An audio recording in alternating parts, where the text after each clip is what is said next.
Greetings, gentle viewers. This is George from Ireland, and this is a video aimed at doctors, nurses, dentists, any other clinical staff.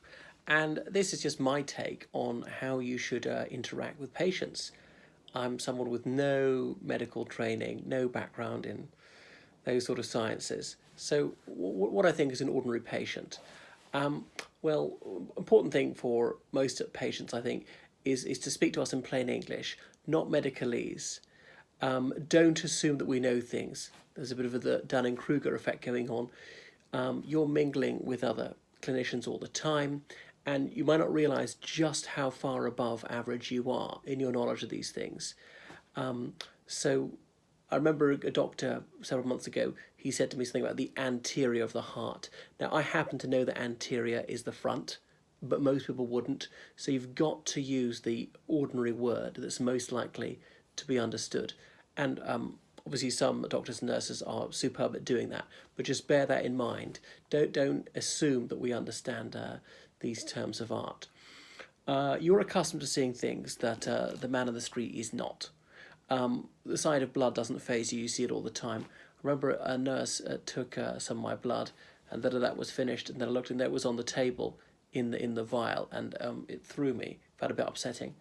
Or when I saw a baby being born, and I was behind that glass wall, and what did I expect to see? It was a cesarean. Obviously, the wound was several inches across and all the way through, open for up to half an hour, and the blood was pouring onto the floor, it was cascading out every time there was a heartbeat, and it threw me. I had to steady myself. I felt a bit faint for a moment.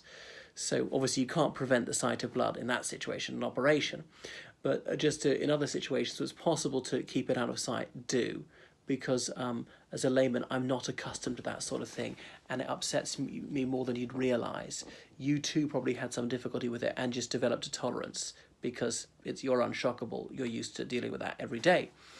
Other things are eye contact. It's just, you listen with your ears, not your eyes. However, that's not the way people perceive it, and like that. And I know you need to be looking at your computer typing, but as much as possible, glance back or say, oh yes, I see, tell me more, something like that. These expressions just to demonstrate that you're still paying attention. Obviously, to act and sound sympathetic. I mean, even if you're not. I remember telling the doctor about my mild suffering, and it was almost that I was waiting for say, oh, you poor dear. Silly of me, but he was quite blank about it. Anyway, it wasn't terrible, but I'm sure they're because you're compassionate people and you wish to relieve suffering. You consider it a privilege to heal, but you've got to not just do it, but I'm sure patients appreciate it when you say it as well. And I know it's far more important that you actually treat us, especially in an emergency situation. But otherwise, these expressions of empathy are welcome and valued.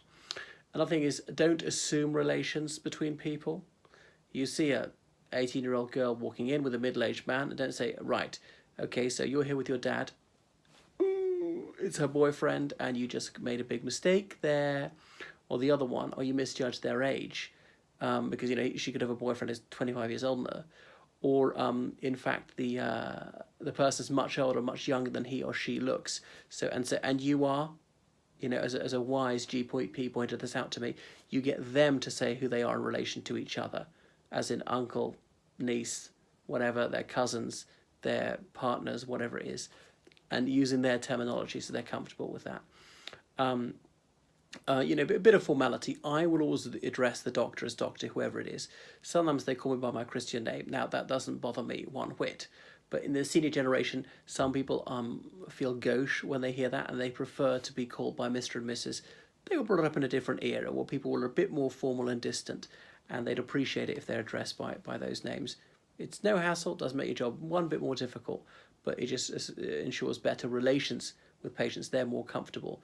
Because I think, we're not chums, not that I dislike you, but I'm here as a patient, you're the professional person, and that's when I'm going to call you by your proper appellation. I don't actually mind if people call me by my name rather than by Mr. and my surname, but some patients do, and I just think it's better to err on the side of formality.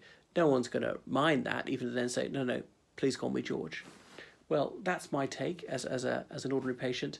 I'm addressing myself particularly to the NHS in the United Kingdom, which I think overall is outstanding. It is invaluable. I'm so elated to have access to it. I'm just so lucky that I could have the most expensive illness in the world to treat and I wouldn't have to pay an ob. So I hugely appreciate your endeavours and your sterling achievements. These are just my few pennies worth of suggestions about ways to interact with patients a bit better. Thank you.